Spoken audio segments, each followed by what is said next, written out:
Welcome to the Mucked Up My Self-Care podcast. I'm Jill from New York. And I'm Linda from Tasmania. We are two moms from opposite sides of the world who are living, demonstrating, and helping moms across the world build their self-care asset bank. Ready to dive in? Messy, interrupted, imperfect, and most of all mucked up. Let's get going. Hi, good morning, good evening. Good evening. It still makes me giggle when I hear the interrupted part of that intro and the amount of times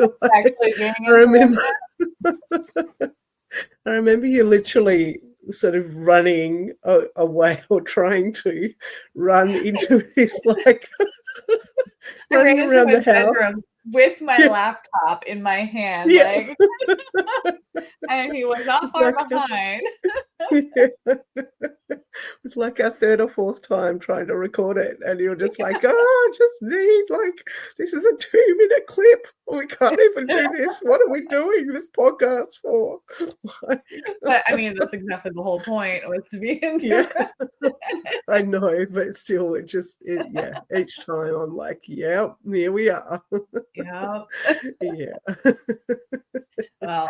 Well, it's been a long, fun journey with all these interrupted episodes, but we absolutely love starting off each one with sharing some highs and lows,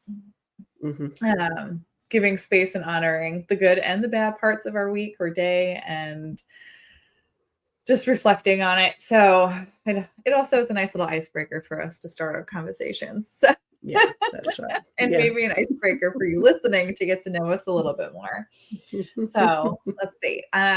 Linda, are you up first? Do you want me to be up first? Who's going? I feel like you've just got an interruption in the background, so I'll go first.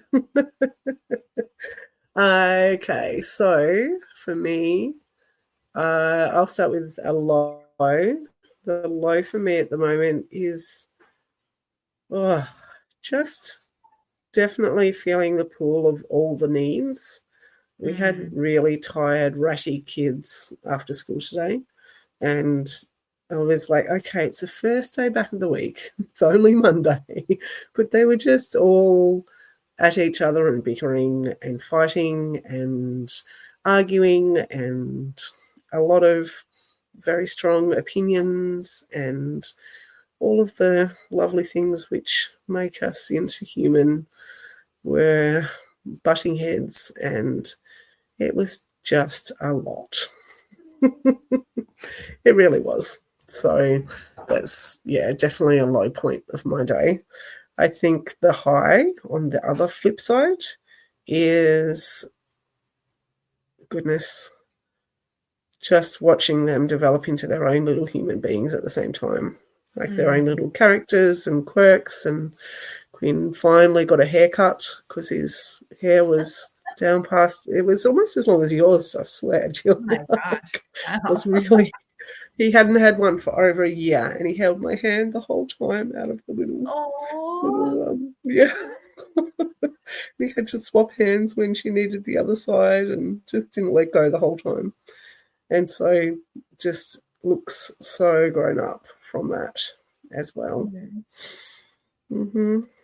And he just, they all have their own quirks, and that also makes it all the better for it. So it's sort of the high and low mixed into one. I love it though. Yeah. And I feel like that's going to be mine. Is this past week is both the high and the low. Excuse me. Declan started a new camp last week, and it was a 7-hour camp, which was such a long time for him to be gone for 7 hours in one place. Which he did fantastic taking to. He cried a few times because he missed us. So we did some things to, like, we sent in a picture in his backpack of us as a family so he could pull it out and look at it. We talk about his heartstrings, which is, an invisible string that goes from him to us, that if he ever tugs on it in his heart, it tugs on our hearts. And it's really sweet. So we made some preparations for it, but he rocked it. He rocked going to farm camp and then going to vacation Bible school in the evenings. I was exhausted. He was exhausted. Our whole routine is off track completely. Like bedtime didn't happen until well after 9 p.m. every night. And wake ups were like either super early or like, we are cutting it close. You got to wake up now. We're not going to make it where we got to be. Lots of pressure for me. Yeah, because I get very frustrated in the morning when I let him sleep and then I'm like, well, we got to hurry and get ready now. And I have things going on. So lots of pressure. And can you hold on a second? Lower that. Declan. Sorry.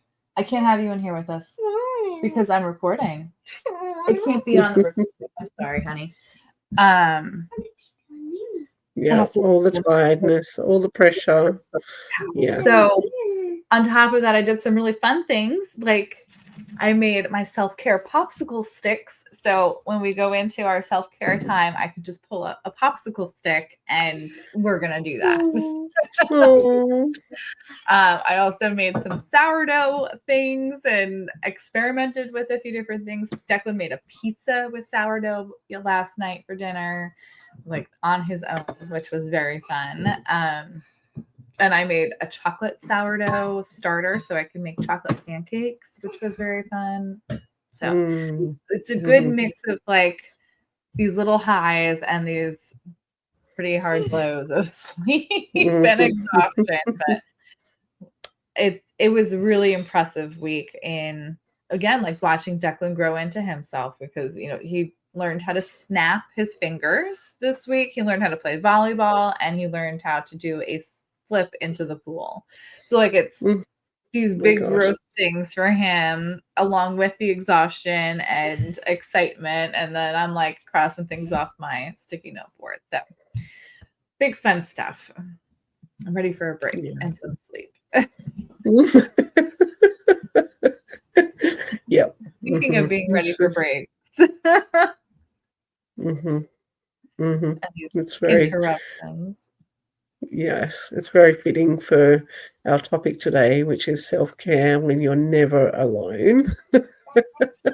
Because both of us have felt that weight of, oh my gosh, I remember actually seeing something when I was probably in the midst of scrolling when I maybe didn't need to be, or maybe I did need to be. And someone had got a little clicker counter and counted the number of times that they heard mum, or some version of like mum, mummy, mum, mum, or you know, mama, all of those things. And I think she had maybe only 2 kids, only 2. And it was something like 689 or something like that for the day. And that was even when they'd gone out for, like, her kids had actually gone out to the movies or something for a few hours. So it wasn't even like a full day. Wow. So it was I get incredible.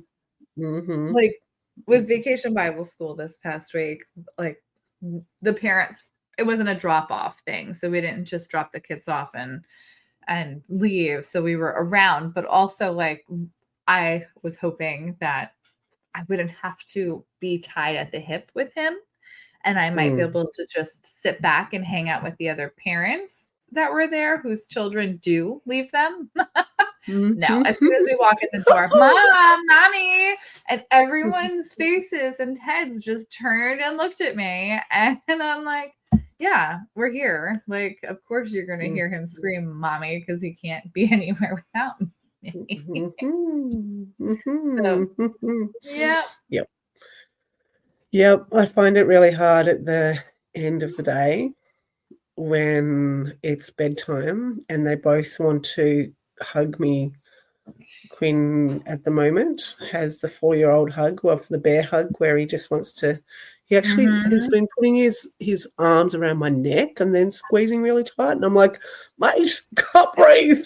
He's like, and it's very sweet, and he's like, I just love you. I love you so much. I love you so much. I love you. Oh, I love you. And he would just hug me really, really, really tight for sometimes up to 20 minutes. And it's a lot sometimes. Yeah. As beautiful as it is, it can be a lot sometimes, especially on days when you've been busy or you're maxed out or maybe you're tired or just needing a bit of space and feeling like because when we record at the moment, this is sort of the end of my week, and then tomorrow I get a few hours on my own, just sort of. Sometimes, if there's no one sick, if there's no one needing something else or an appointment or so this is like the end of my my rope sometimes. Yeah you can see the look on my face when like you get the mommy, just one more thing. You're like thinking like, oh my God, why do you need me again right now? And I feel so bad for thinking like that instead of thinking like, I'm here for you also, like at the same time of getting excited that you're needing me or wanting me. And half the time it's just to tell me that he loves me. And I'm just like, did it really, was that necessary for you to call me and interrupt me the way that you did just to tell me you love me? But also, like, do I need to cherish those moments because when he is at whatever age do I get those anymore? But it's getting extremely overwhelming when it's like you can't even be separated in your own home away from each other, that I have to be at 5 years old still standing near him in the bathroom to just watch, be present so he's not alone, or he can't go in his own bedroom and play by himself. He needs someone to be near him. And I don't know what that all is, but I am exhausted. Yep. And when you're pulled in several different directions as well, of needing to get out the door or have a shower or cook dinner or record a podcast or several other things which are important to your self-care, it can feel like, I'm sacrificing. And we've talked about this a fair bit already, the sacrifice sometimes you feel like you have to make because there's such a constant demand for your attention. And then I think about it like, is it fair for me to ask a 5-year-old to go ahead and do something on his own so I can get that moment by myself? Even going downstairs to go get his shoes on and his backpack on in order to leave the house while I'm just grabbing the last things I need to grab upstairs, where he takes longer to get his shoes on than I do. It would just be like, okay, let's meet at the door and go, but he won't go downstairs on his own. So it's taking us, we're just still at that stage of I'm still needing to be there to do everything, which I'm not accounting for in time preparation, which then, offsets my whole day. Because, when I'm starting the morning behind, I'm getting into a mood that I don't feel I can ever catch up for the rest of the day. So instead of that self-care being regenerative but like refreshing and like just like great, it's like playing catch up, that self-care, and like a survival thing now where I'm like, this is needed instead of this is enjoyable.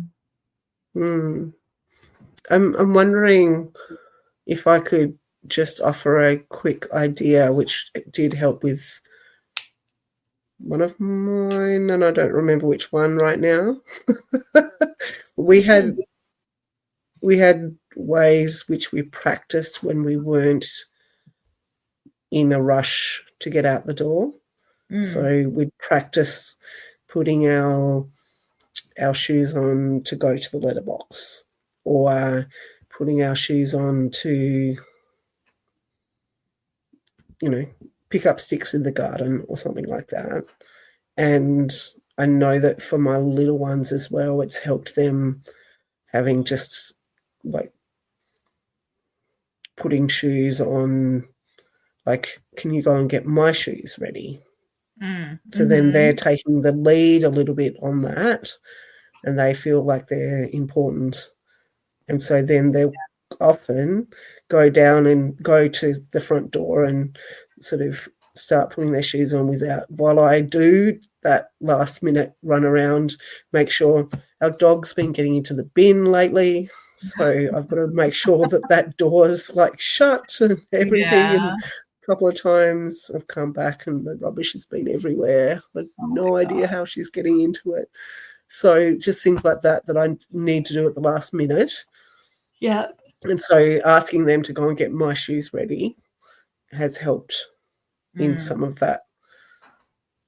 Yeah, because I had one moment today where I literally had one on each leg, like trying to walk with one literally just hugging each leg. And I'm like, oh, wow, this is just a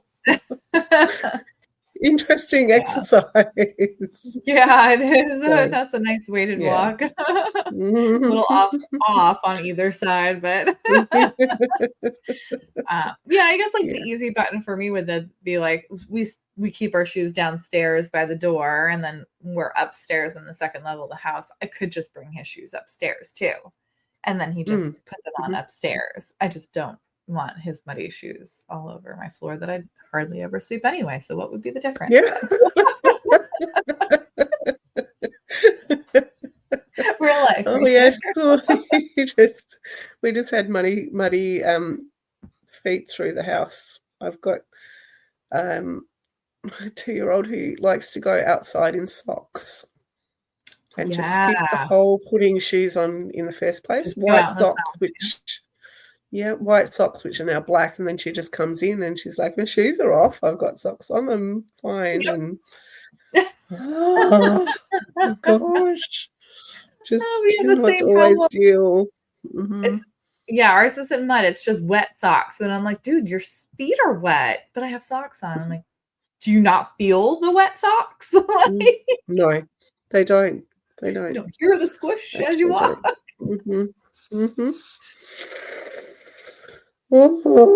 So for those moments when we feel like we literally have little attachments that are somehow very much right there, how do we help the grump of... I think sometimes, unfortunately for me, it can be resentment that creeps in when it's everyone else's needs. Everyone else is needing me as well, and that's not fun to say out loud. You're also in a season where you're the only one they have right now. Yep. There is no reprieve for you in this season. And that has got to be monstrously hard. And it does. I can see where the resentment comes in, and the fact that you don't have more than 4 hours a week of alone time, and even still, then it's not alone time. It's what else can I do in those hours? It's still like figuring things out on the go. There's really no room for that. Just do nothing. Yep. Yeah. Yeah. Yep. That's a nervous laugh. Because there are times when, yes, it's really hard, but then there are times when it's also much better as well, and much easier. So there are times when I know that, okay, I'm just not going to get any alone time right now or today, full stop. And so I am often much more able to then join in alongside them of what they're doing, join in some of their games, really sit and embrace what they're doing much more than if I'm constantly seeking alone time. That also doesn't become very productive either. Yeah. Because it is a season. Yeah, I mean, I'm hoping it's a short season because the longer that we're in these seasons, the more it feels like we can't ever get out of them, or there is no end to them. I think it's been super helpful for me with feeling that way when I take out the fact that I have to, that self-care is kind of ingrained in us, that we're doing it alone to take care of ourselves. And I love that we acknowledge, you and I, Linda, that, you know, our kids are big parts of our self-care and that we want our kids to understand self-care as well. So for me right now, especially on these heavier weeks where we don't have as much time for self-care and I'm like just already still trying to survive, I'm glad I finally just did the popsicle sticks. And what I did was I went through our list that we had created Awesome. last year or so. The big list. We have like a list of different categories, and you know it can be a little overwhelming, but it's kind of like the second list to our 10 that we like. These are like where you start if you can't figure it out. And then these just go a little bit beyond it when we know we have the time where we can, you know, do something that's just a little bit different. So that's my popsicle stick self-care, is all of those things. So it's something that now Declan can actually just go when the calendar says it, because I have a calendar block for it. We have it set up with our Alexa thing that announces what calendar things are coming up. So it's got a whole notification in 10 minutes, or when, you know, like it says it's time for the self-care block, and Declan's like, what's that? So now I can be like, go grab a popsicle stick and let's do some self-care in this hour. So that's how I'm gonna try and set us up now moving forward for a little while and see how it goes. Nice. Yeah. I've got Alexa on my wish list one day, because I do think it would be handy on many accounts of joining a little bit more as a communal space rather than individually on headphones or phones or that sort of stuff. So yeah, we love our Alexa for music. Declan finds some fun songs on there, but I love it for the notification part on what's on the calendar. So it actually tells Declan when his bedtime is. So it's, you know, I have it on the calendar. My Google Calendar says, Declan, get ready for bed. And it says, Declan, it's time for Declan to get ready for bed at his time. And then he gets all upset because Alexa told him to go to bed. It's a good reminder for me. Never alone. You are not alone. That's for sure. Yeah. But no, I'm not alone. Oh my gosh, we're not alone as moms, and it's hard. It's super duper hard. So we see you and we feel you. We're going through it too. Yeah. And I'm so glad to be doing this journey with you. Me too, Linda. So, yeah. Yeah. So until next week. We hope you can unstuck your Mac. Bye.